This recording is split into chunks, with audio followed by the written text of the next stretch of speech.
बॉक्समध्ये छोट्या बोट्स ठेवू शकतो. इमर्जन्सी सिच्युएशनला आपल्याला बोट्स कमी पडतात. मिनिमम एका याच्यामध्ये एका शिपमध्ये कमीत कमी लोक बसलेले असतात.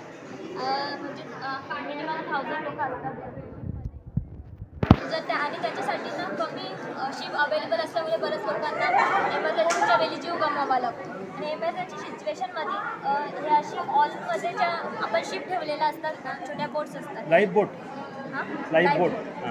लाईफ बोट असतात ना तर त्यांना इम्पॅक्ट होतो. ते एमर्जन्सी सिच्युएशनला ते ओपन होतात आणि तिकडून ते बाहेर निघतात. आणि हे solar panel flexible solar panel या फ्लेक्झिबल सोलर पॅनल्स ते आपण हे करू शकतो.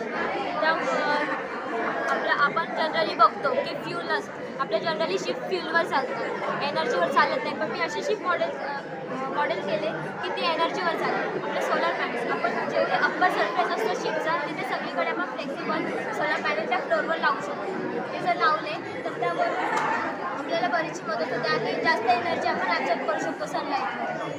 आणि हा इथे IR सेन्सर हा ऑन केला. याची फ्रिक्वेन्सी अगोदरच सेट केलेली आहे.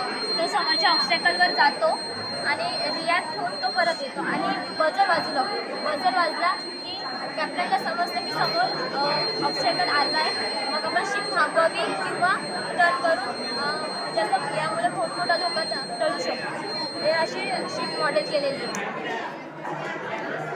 आणि यामुळे आपण जर फ्यूल इथे यूज करत नाही फ्यूल यूज न केल्यामुळे वॉटर पोल्युशन होत नाही.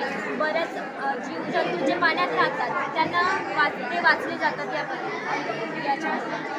आणि एनर्जी आपण जेव्हा सनलाईटमुळे इथे एनर्जी जी जनरेट होतं ना ती आपण नंतर यूज करू शकतो आणि बाहेर आणि हे जास्त कॉस्टली नाही म्हणजे कमी खर्चात आपण वेगवेगळं करू शकतो. आणि याचे कॉजेस काही नाही त्याचे सगळे बेनिफिट्स असतात.